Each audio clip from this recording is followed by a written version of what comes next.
Welcome to episode 4 of the H.E.A.R.T podcast. In today's episode, we focus on considerations for preparing educational professionals who understand the fundamentals of anti-racist education and teaching, as well as understand the importance of caring for students' souls and making education a liberatory praxis. Joining us for this conversation today is Dr. Grace Player from the Neag School of Education at the University of Connecticut, Dr. Michael Funk from New York University, and Dr. Bridget Turner Kelly from the University of Maryland, College Park. We would like to begin by acknowledging that the land on which we gather is the territory of the Mohegan, Mashantucket Pequot, Eastern Pequot, Schaghticoke, Golden Hill Paugussett, and Nipmuc peoples, who have stewarded this land throughout the generations. Our guests in today's episode bring a wealth of experience and passion to their field as researchers and educators. Dr. Grace Player, Dr. Michael Funk, and Dr. Bridget Kelly will be taking us on a virtual field trip to their classroom to experience how they put anti-racist teaching into practice by incorporating an intersectional lens. Thank you, Omar, for those great introductions. We are so excited to be in conversation with the three of you today. Given your scholarship and focus on social justice education and your work in preparing the next generation of educational professionals, we are eager to learn from you and with you today about what it looks like to be in your classroom. To get us started, Bridget, what are your thoughts on what anti-racist teaching means to you? For me, it means decolonizing the curriculum. And by that, I mean kind of centering people of color as experts in the field and amplifying research they've done and inviting them into the class to tell their stories. It means liberation and resistance. So the curriculum that I usually design is liberating because it frees students to be themselves and to be myself. It frees me to do that about some misconceptions that we may have of who we are. Like we're not just marginalized or privileged people in our individual acts of oppression or social justice, but instead a complex mix of intersecting racial and ethnic identities with power within our sphere to influence and challenge inequities. And the curriculum liberates students and myself from dominant racial paradigms about what knowledge is, how it's socially constructed, and hopefully provides an avenue for change. Yeah, I was very much vibing with a lot of what Bridget was saying. I think as a literacy person, I'm always thinking about what it means to create knowledge, what knowledge is, how we construct all of those concepts of what it means to be a knowledge maker, a knowledge producer, a knowledge consumer. So I think when I think about my own curriculum and my own anti-racist teaching, that's at the center, right? Like it's always about like, how are we reframing knowledge and thinking about like centering the voices, the ways of knowing, the stories, the histories, the theories that are born out of the experiences of people of color. Not to like self-promote, but I'm going to self-promote. And an article that I recently wrote with a couple of colleagues, Dr. Justin Coles at Fordham and Dr. Monica Gonzalez Ibarra at University of Illinois Urbana-Champaign. We kind of wrote this love letter to our students of color. And, we came up with these like kind of 4 major tenets of what we do. One is existing beyond the entanglements of whiteness. 2, centering POC language, literacies, and humanity. 3, creating spaces of collectivity. 4, having like an ethos of grounded optimism. Oh, I guess there was 5, sorry. And 5, challenging and reimagining educational spaces. And I think those are all kind of really what I'm trying to do as I do anti-racist teaching for and with my students of color in particular. Grace, I gotta ask you, how did your students respond? I mean, is that a letter you ever share with your students? Like, is that publication? It is something that I haven't brought to my students yet. It is one of my assignments for my class, my critical pedagogies class this semester, but we haven't gotten to it yet. So I'm looking forward to it and seeing how they respond and how it goes. But yeah, that's something we're actually going, the 3 of us, the 3 authors are going to record it to do an oral reading of it to see if we can share it with more audiences, because I think, again, like thinking about how else we like make knowledge accessible, that's one of the things we do. Yeah, I'm excited about that. It's something that I feel really good about. It just came out like a month ago, so we're still figuring out how to like share it in multiple ways. So. So I would agree with everything that both Bridget and Grace shared. I love this language of the continuum of liberation and resistance. And so I typically don't use the language of anti-racism. I would usually use racial justice or social justice. And there's some intentionality around that. I think part of it is, again, humanizing the experiences of BIPOC folks of color. And so we're not just only victimized, but we have such a larger contribution and way of being and agency that we've contributed to society. And so part of that is also, I do, in terms of social justice, one of my critiques about social justice education, if there's a 100-page book, like 98 pages are often focused on the problem. So even if it's the reframing of anti-racism, I like looking at it more again. The goal and the aim is really racial justice or social justice. And so my goal is to like create a supportive learning community where all to preserve self-dignity that really is centered and anchored on evidence-based approaches, and one that creates a pedagogy that I'm mindful of harms and being mindful of not creating harm. So I want to be mindful of single stories that I might create around my own students, right? And challenge my own assumptions and biases and best get to know them. So kind of one of my charges is to know myself, but also have a good understanding of our students. How can I best neutralize imposter syndrome, right? I think one of the misconceptions, particularly because I work with graduate students, is once you graduate from college, you figured it out.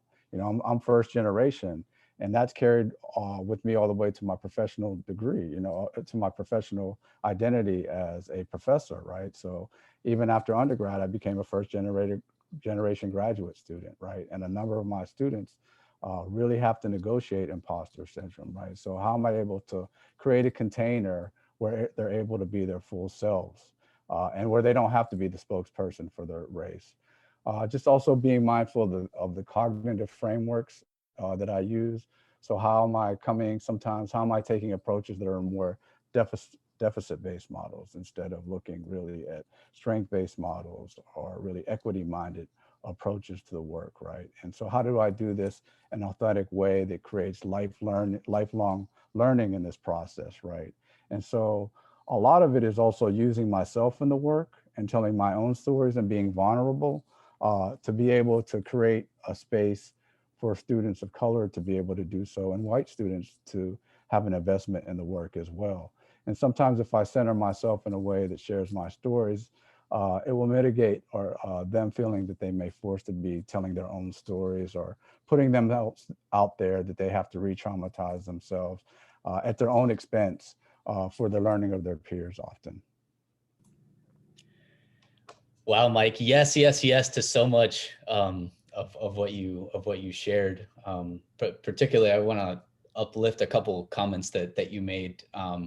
Number one, the fact that you aim to achieve a better understanding of your students. I think that's really wonderful. And then also using yourself in the work and being vulnerable. Like I think that's one of the best ways to both teach and learn. And that means so much to me because I'm a first generation college student. I'm from Mexico. I was undocumented. I'm DACA, so it's great that you're really sharing that with your students. And as a doctoral student, I'm curious to know more about what anti-racist teaching looks like in your classroom. And so if you could share some examples of how each of you enact anti-racist teaching in your classrooms, that'd be wonderful. I'm curious, Grace, could you kick us off with this question?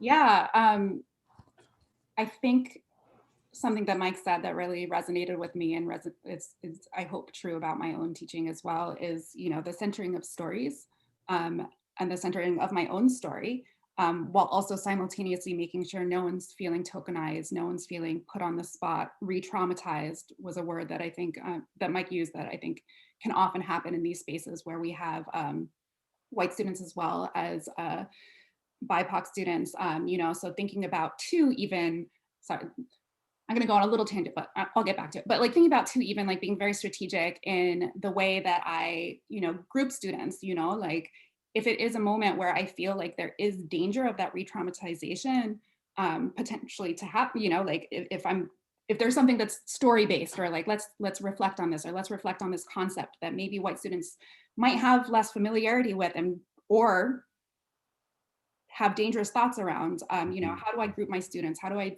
be as strategic as possible to make sure that re-traumatization is not part of my classroom? So that's one thing that I think about a lot. But like, I think in terms of my own teaching, one of the things that I really centralize as a literacy person, again, is how do we make spaces for multiple knowledges to be in the classroom? How do we make sure that we're centering the many like linguistic, intellectual, artistic, creative, poetic ways that people have made meaning over time and that have often been pushed out of the classroom, have often been said are not academic ways of knowing. So one of my main goals, is to think about how does the classroom become kind of like a robust, justice-oriented learning space that's attuned to like multiple ways of knowing, multiple knowledges, multiple stories, multiple histories, multiple theoretical frameworks. So like, for example, this year in my critical pedagogies class, the text that we're centering is this book, Black Futures, which is an edited collection by Kimberly Drew and Jenna Wortham, who are two critical kind of social critics, artists, et cetera. And what they did is created this beautiful multimodal text that is, it has collage, it has text messages, it has paintings, it has essays, it has a whole slew of different ways of thinking about what Black futures are.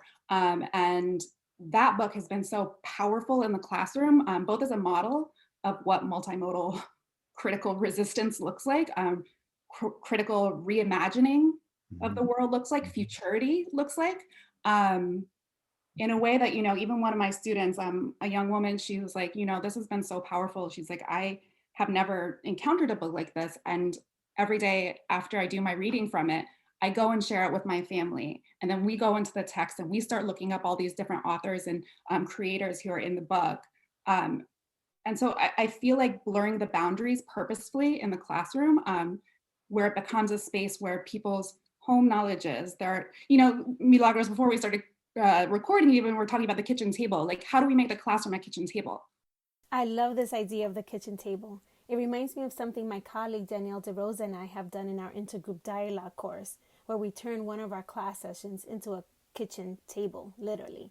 We bring together the tables and the desk, we put tablecloths on them, and we set up the space to help students feel like they are at a kitchen table. Our hope in doing this is that we facilitate honest and critical conversations that typically do happen at a kitchen table. And our students have responded really positively to this experience. So I'm curious, Grace, to hear what's the response that you've gotten from students in your classroom, and does that vary by their own understanding of what you're covering or their own identities? Or Yeah, for sure. I mean, I think it hits different with different students, for sure. In general, I have positive responses to it. I think my set scores say it's good, but in general, I have really positive. I actually co-wrote a paper with two of my students from my critical pedagogies last year. So two young women of colors, both with Latina heritages, and thinking about the work that the multimodal work that we did in the classroom, and the ways that they felt that their like women of color epistemologies were able to come out within the classroom because it was restructured in this way, and the centralized knowledges in the class were women of color knowledges.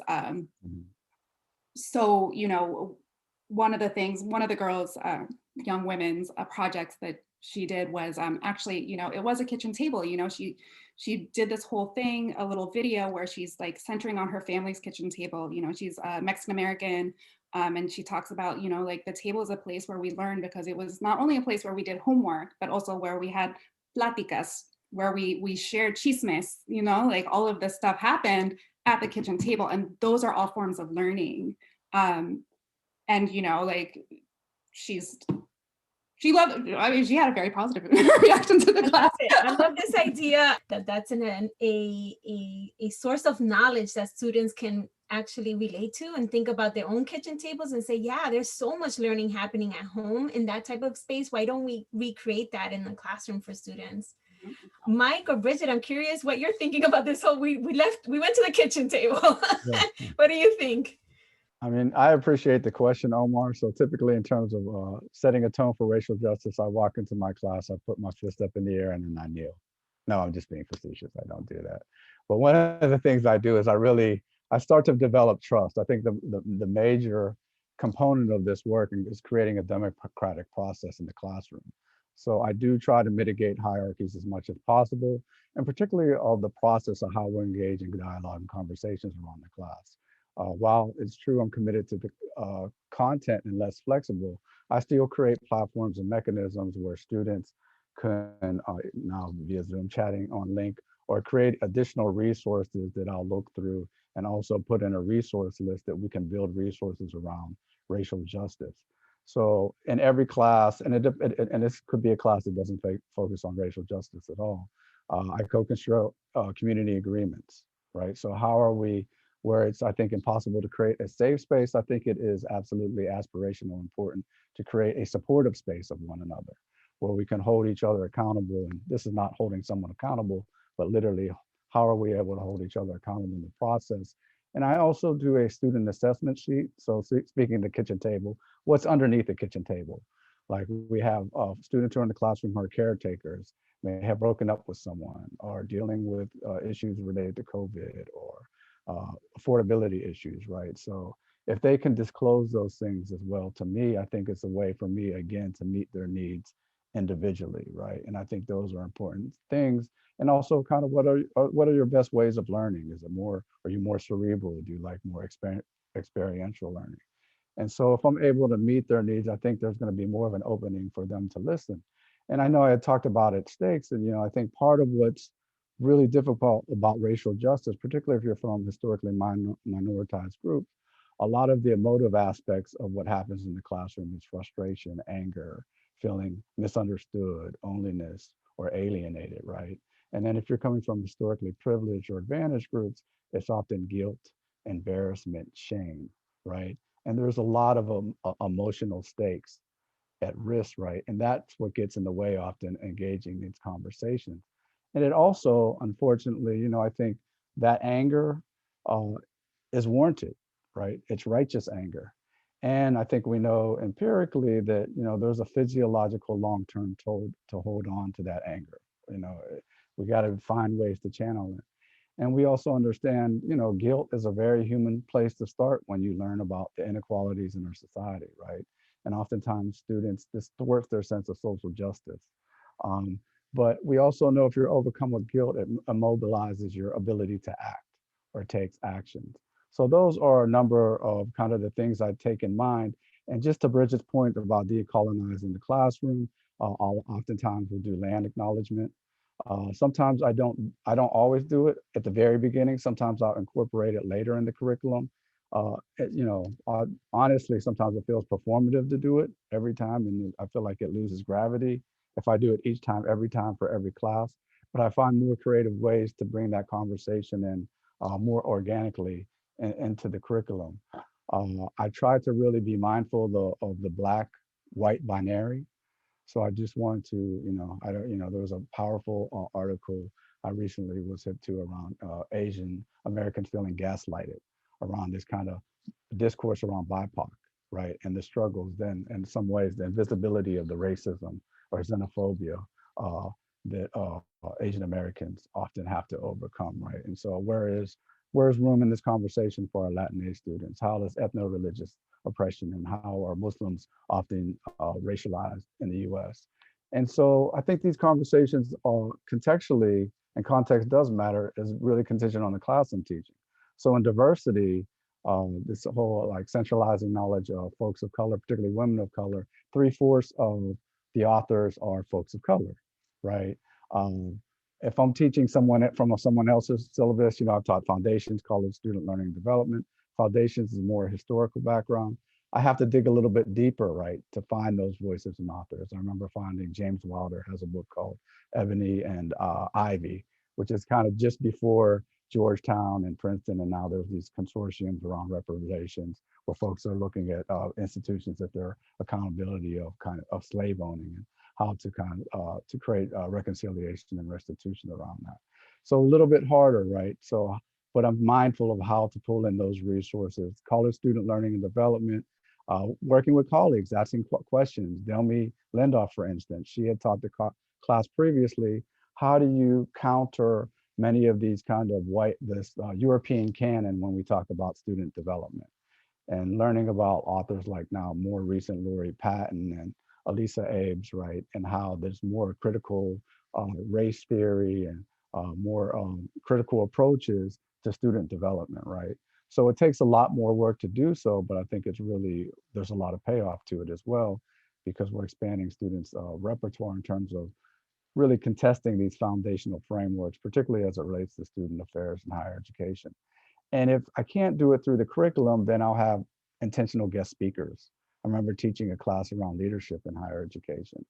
And because it seems like in so much way, it's like um, so fixed and so static often, these long-term leadership theories, I just had a lot of folks of color who are in leadership positions come in and bring their perspective into the classroom. So I think we have to be innovative and creative as well as in terms of addressing issues of racial justice. Yeah, Mike, I really appreciate what you're sharing about all the multi-layered approaches, right? Like this really takes thinking about your own pedagogy and how you show up in the classroom.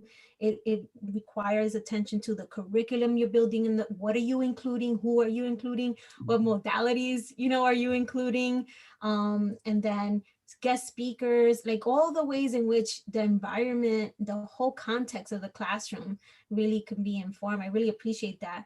And, I wanted to share something because I also felt this way to the point about that Bridget brought up earlier regarding decolonizing the classroom, and your point, Mike, about the statements about land acknowledgements kind of feeling potentially performative. And I remember the first semester, my colleague that I mentioned earlier, her name is Danielle DeRosa, and the first time we brought in reading the land acknowledgement, every class session, we started to feel like this doesn't feel right. And this doesn't even feel like the way we run our class. So what could we do differently? And how would it mirror more the pedagogy we would have in the class? Mm-hmm. And so we decided to do it collectively with the students. So we would always read the statement every time, but we actually asked students to volunteer for what we started calling it activating our learning around Indigenous communities. And so all the students volunteer to take a week or a class session, and they sign up.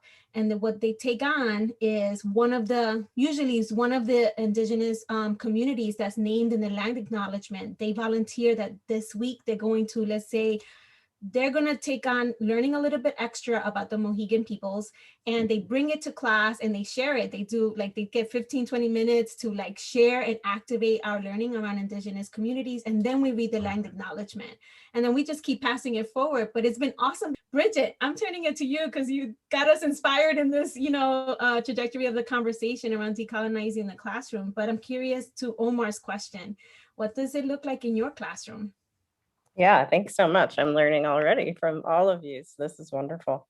A couple of things that came to mind as you all were talking. One, I've worked with another colleague to take Miguel Ruiz's 4 agreements and put them into language for class. So to give us the language to start, as Mike talked about, doing a kind of a classroom guidelines or contract for how are we even going to speak. And so I think that already decolonizes the space, because that's the first thing we do is think about how do we want to interact with each other, and to know that your ideas matter, that one of the things in there is, speak with integrity. And so one of the things that I just don't tolerate and I challenge people on is when they speak ill of themselves or others. So an example might be like, well, I'm really stupid, so I'm not sure about X, Y, and Z. And so we say, well, that's not speaking with integrity. You're not stupid. You're in a graduate program, first of all. So you have a lot of privilege and power and knowledge, as Grace said, even from your kitchen table. So what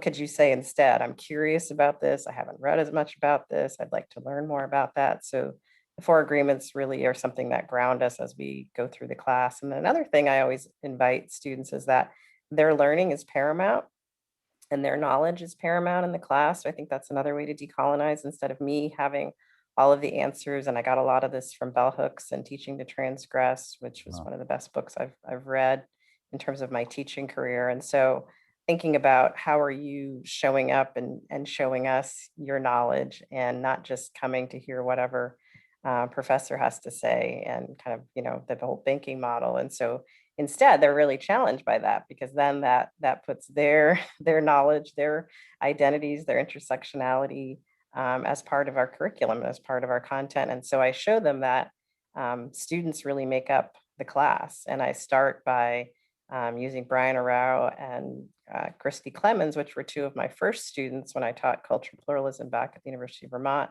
They've written a piece in a book we use around brave space. And so we talk about, because I heard Mike talk about safe space. So we talk about what brave space is, and that no one's really safe, hopefully physically in the classroom, but not emotionally. And that shifts every week. And so this year, after the summer we had of, more blood and terror for mostly Black and brown people, I shifted my multiculturalism class to not have kind of an ism a week, but to center race every week. And so instead of race being one of the weeks, it was race first. And we talked about why we centered race. And, I didn't get any resistance from that, thankfully, from my students. And then every week was around racialized genderism or racialized heterosexism or racialized ableism. And so that was really challenging for them to think about that intersectional piece and how to center race within another identity. And so those are just some of the ways that I try to kind of decolonize. And last thing I'll say is I love Mike's point about anti-racism. I kind of started when I was a student using that term, and I've shifted based on just some readings I've read about if you really want to move something, you need to be going towards something and being positive, as opposed to pushing against something. So whenever you're anti something, you're pushing against something, and that gives it more power, as opposed to, I love your words, Mike, about racial justice, or what do we want to be pro?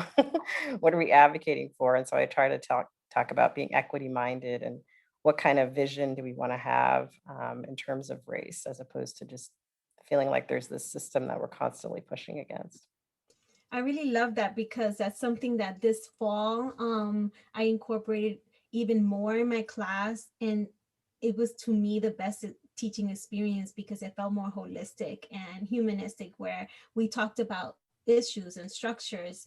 But then we also had weeks where we were focusing on liberation, joy, resiliency, like just, it has to be a complete story. It can't just be, what we're pushing against, but what are we working toward, toward what ends, is this work for? So I love that. And I hear the energy. Grace, it sounds like you want to get in that conversation.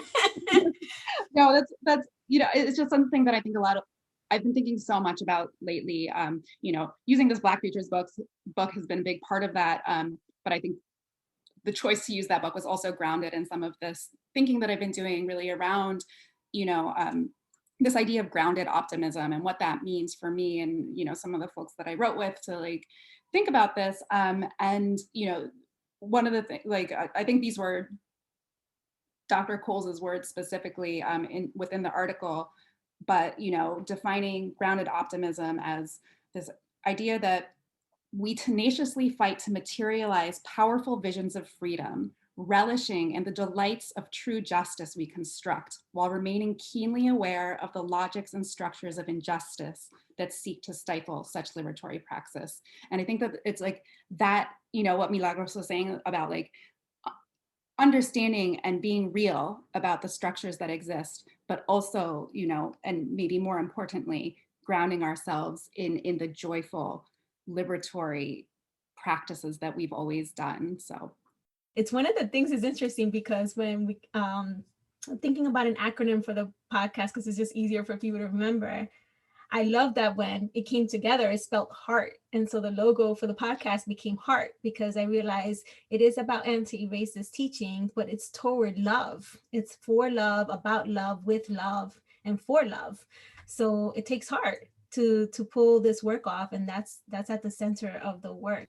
I'm really connecting with this idea of love and heart being at the center of teaching, which is interesting because this semester we're focusing on intersectionality as a lens for thinking of anti-racist teaching.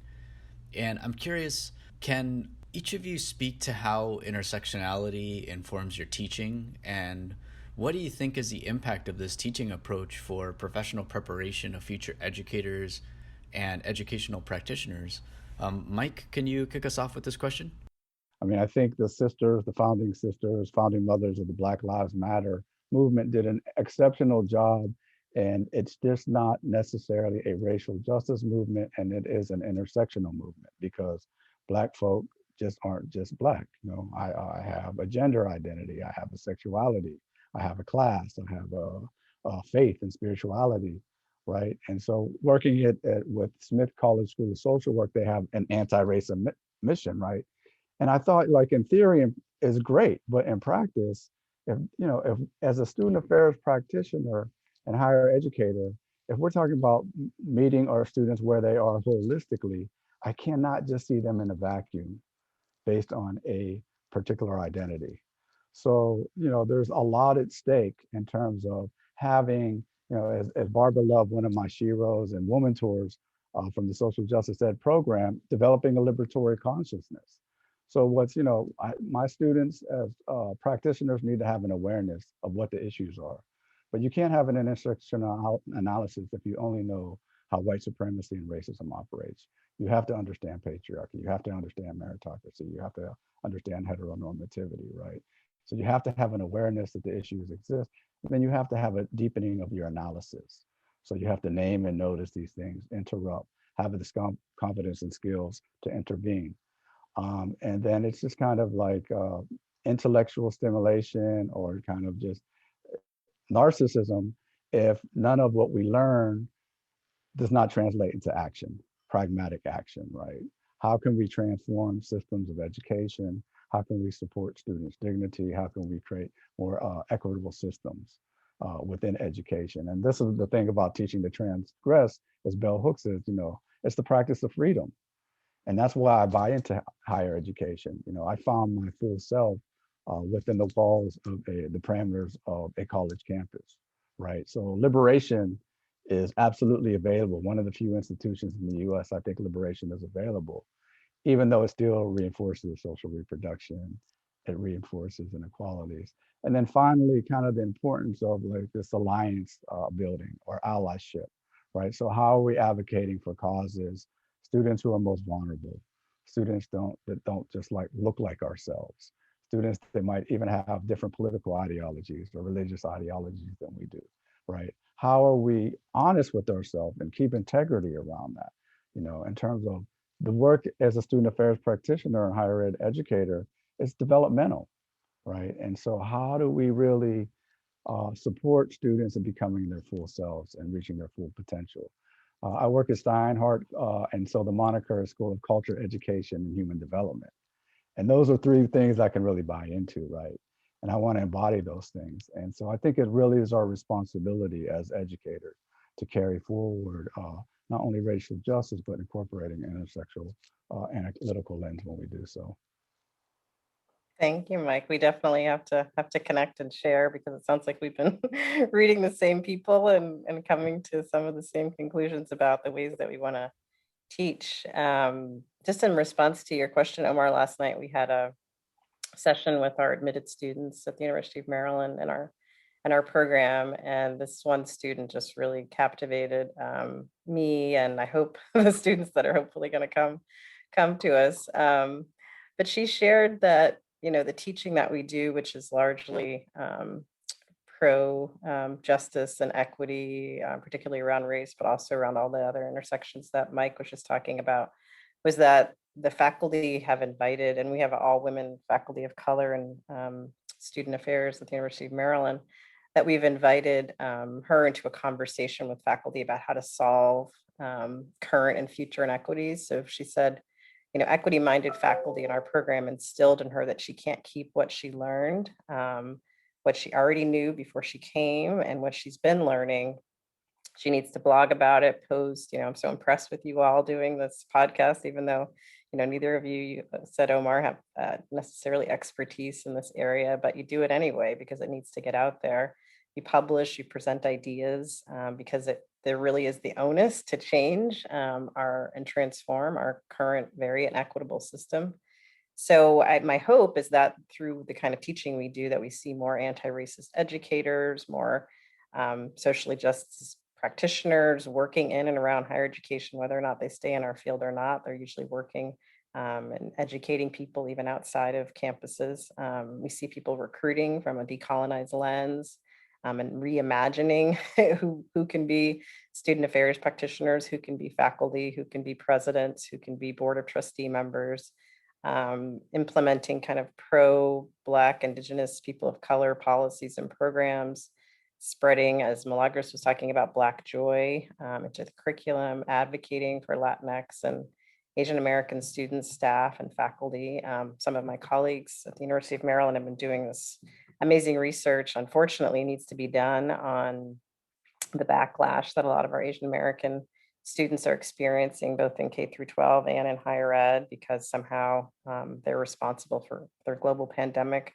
We're having or responsible for this virus, and so having to then demystify and put facts to that about, you know, how we actually got to where we are. And then, of course, we're all seeing the firsthand the impacts of our inequitable system as it shows up every day, with people not getting the water that they need, not having sustainable electricity, not having, you know, just basic needs, because we're so intent on kind of centering not just whiteness, but as I'm reading Isabel Wilkerson's book on the caste system, just centering that system of hierarchy and dominance and power. And so I'm hoping that the things that we're doing, all of us on this call and in your podcast, are helping to transform some of that, because it's going to take us all.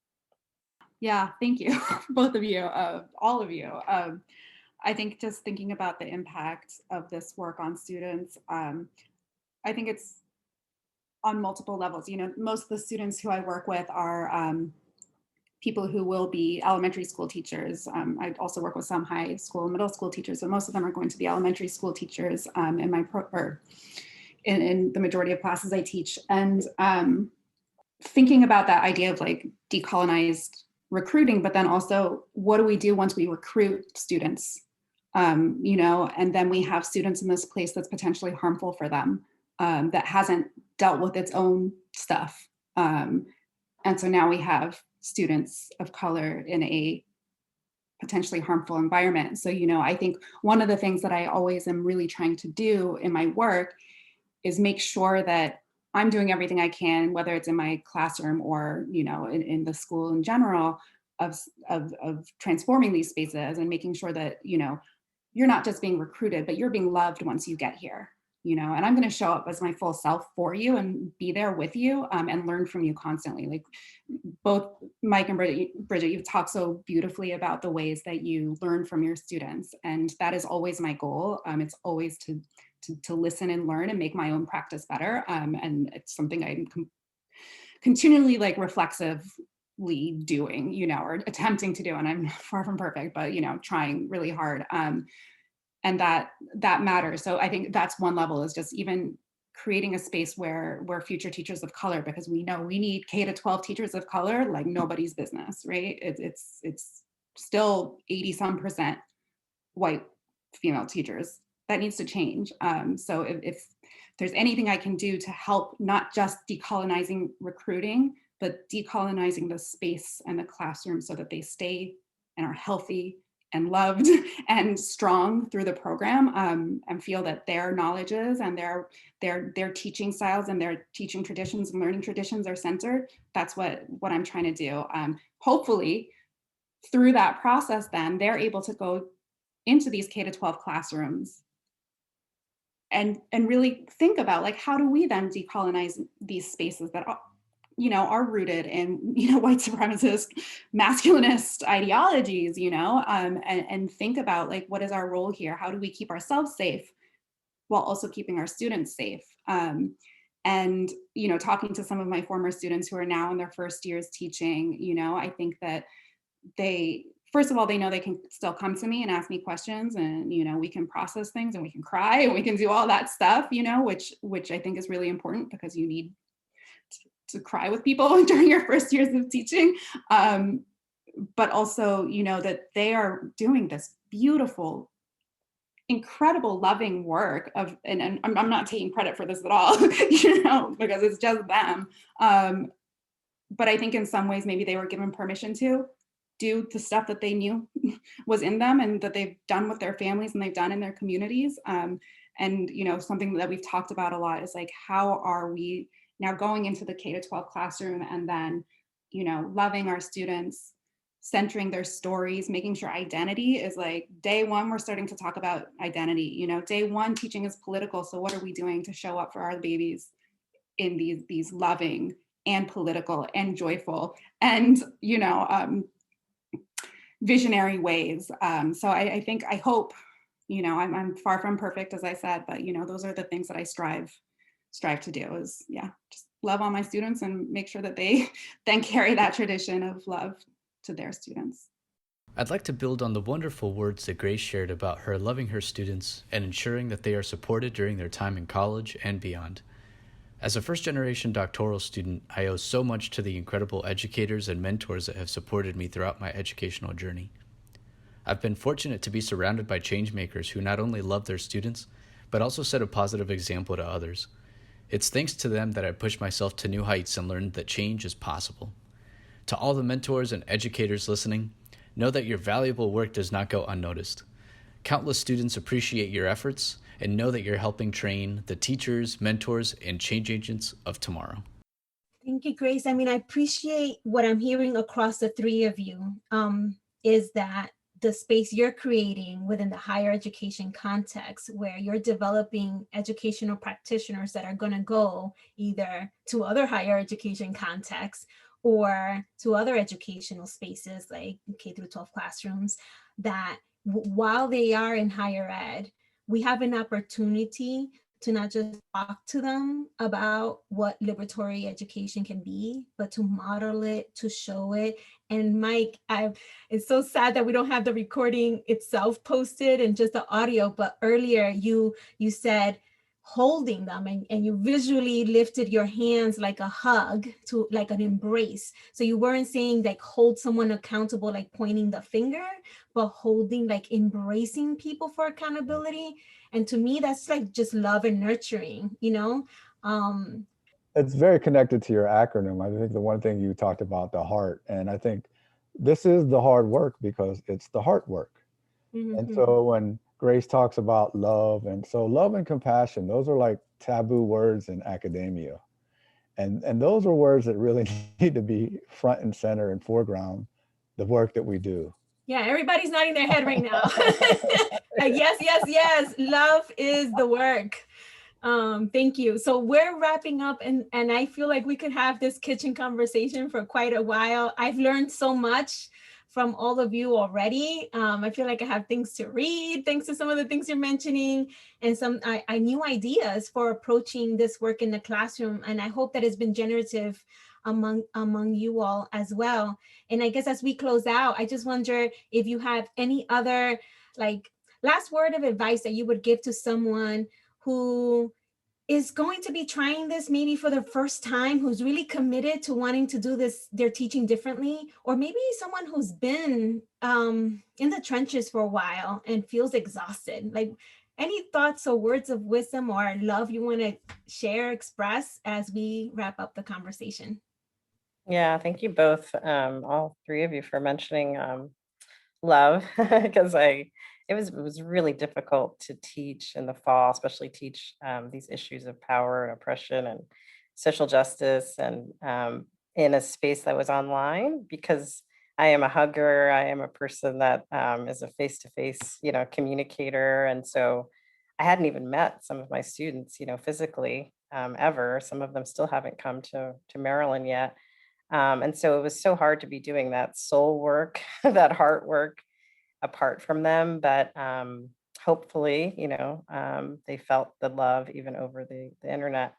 I think the one thing I would just say is this birdcage metaphor has been something. I'm a very visual person. That's been helpful for me to do this work and teaching. And so I always start with myself.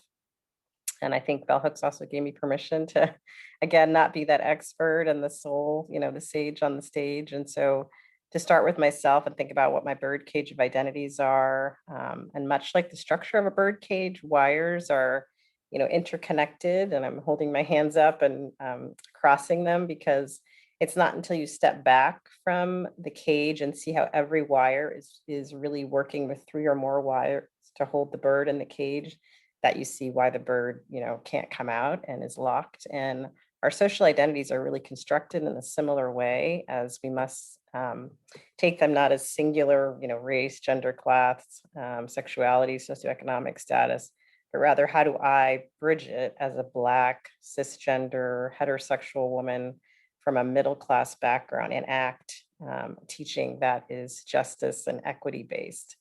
I first must do so for my own intersection of my salient identities. And so Black women, as Black woman is how I normally identify myself, because those are my only marginalized identities. And it's easy for me to teach and rant and provide examples of racialized gendered oppression. What's harder for me is to look at my Black wealth, for instance. And so that's something I need to examine and talk about and be vulnerable about in my class, because vulnerability, I always tell my students, begets vulnerability. And so the more I'm in touch with how my identities intersect when it comes to how I experience racism and internalized notions of Black wealth and whether I'm deserving of it, whether I should be guilty about it, as Mike talked about earlier, and then to where I am now, how can I use my power to enact change? So if I can be in touch with the range of feelings and experiences, that I can help students then be in touch with how their intersecting identities impact their complicity with racism, white supremacy, and all the other isms. So my advice is just to start with yourself. Yeah, I love that. I think one of the people who's helped me most think about what it means to do justice-oriented work is Dr. Yolanda Sealy-Ruiz. And something that she has really helped me think about, she says this concept of the archaeology of the self, how do you unearth all of the things within you? Kind of similarly, it's all of this work starts with self-work, with heart work, with looking inside and figuring out what are their blockages? What are the blockages that's keeping me from loving my students to the best that they deserve, and so how am I digging in? How am I looking at all my experiences, all my identities, the ways that they interact, the way the world interacts with them, and helping that frame everything I do in the classroom, and allow my students too to push me to keep digging deeper. And that archaeology of the self is not a one-time thing, it's ongoing, beautiful, important work. And I think, again, model, not just saying it to the students and making them do it, but modeling it myself and making myself vulnerable and open to that learning constantly, and learning with them constantly is something that I think has helped me both be better and also help sustain me, because, that's love work, and I need to be loved too as the instructor or the person in the class. So, anything I can do to. Yes, it's multi-directional, right? Love is multi-directional, or at least we need it to be. Yeah. So, yeah. Just appreciating the synergy between the 5 of us. Bridget, you talked about the Maryland Fry bird cage, and literally just 2 days ago, I used that metaphor to frame the TDSJ kind of manifestations of web of oppression. So it's interesting, how I love it. Folks are great minds thinking alike. And so for me, I think words of advice are, you just never arrive. I have an expertise in this area, but I'm certainly not an expert. I appreciate this notion of wokeness, right? But even the wokest among us still falls asleep at least one time a day, right? So Grace, you talked about really being a lifelong learner. And I think it's important to be a lifelong practitioner, right? A reflective practitioner. And so just when you think you arrive or you figure it out, I think this becomes a very humbling process, particularly in higher education and student affairs, because the issues change, students change, the needs of students change, right? And so I think it's important to always anticipate that and put yourself in positions to be able to grow. And also just really, operating out of, I operate out of social justice. I really try my best not to operate out of social judgment, right? And so being mindful of where folks are at and just how I experience or might be able to cope with racism might be very different from some folks who are just experiencing it or have been reactivated as a result of it as well. And I think finally, this work can't be done alone. You have to have a crew. You just do. And I think that's what makes it really sustainable for me is I have folks I can call, email, get on the Zoom with, see in person, have a sip of wine with, and just process these. I'm a processaholic. Process, what can I do better? How can we do better? What needs to happen? How can we support each other, right? So thinking in tandem and collectively as we do the work. And, and just be comfortable with, like I always say, there's no Hollywood ending here. This is an indie film. It's, so it's a lifelong process of not feeling resolved. We continue to work ourselves out of a job in terms of racial justice, but unfortunately, I don't think that's going to happen anytime soon. Well, Grace, Mike, Bridget, let me just share how much I sincerely appreciate your perspectives and your practices, because your passion and commitment to train the next generation of leaders is truly palpable. I'm so appreciative of all the love that was shared in today's session. And just speaking as a doctoral student, a first generation student, I'm so, I guess, just thankful and hopeful for the students that sit in all of your classrooms, despite being in a virtual setting, because that's exactly what students need. And it's what people need. And it's what we all need. And Grace, I think you said it well, it's like love should be shared, but it should also be received. It's a collective effort. And that's what I've come to learn since I've joined the awesome team at UConn. And since I've joined Milagros, I'm so thankful for all of you, really. And I just want to wish you all the best of luck on current projects, on future projects, and let's keep on fighting. The work continues. So yeah, just thank you again for offering your time and your wisdom to all of us today. That's right, Omar. What a beautiful expression of love in this table talk conversation about liberatory praxis. Thank you, Dr. Player, Dr. Turner Kelly, and Dr. Funk. We appreciate you so much, the love that you bring to your teaching, and the wisdom you are willing to share with our listeners. Thank you for being a part of the H.E.A.R.T podcast. To find the resources noted during our conversation, please visit cetl.uconn.edu and click on the banner for the H.E.A.R.T podcast. We hope you'll join us for our next episode, which will air on April 7th. In that episode, we're going to be talking about anti-racist teaching at community colleges. Our guests for that episode include Dr. Kenny Nienhauser from the University of Connecticut, Dr. Liz Cantu, and Dr. Lewis Brownlee from Estrella Community College in Avondale, Arizona. We thank them in advance for the rich conversation and learning that they will share with us. We also want to thank the Center for Excellence in Teaching and Learning and the Office for Diversity and Inclusion at the University of Connecticut for their support to make this podcast possible, because it takes a village and it takes heart.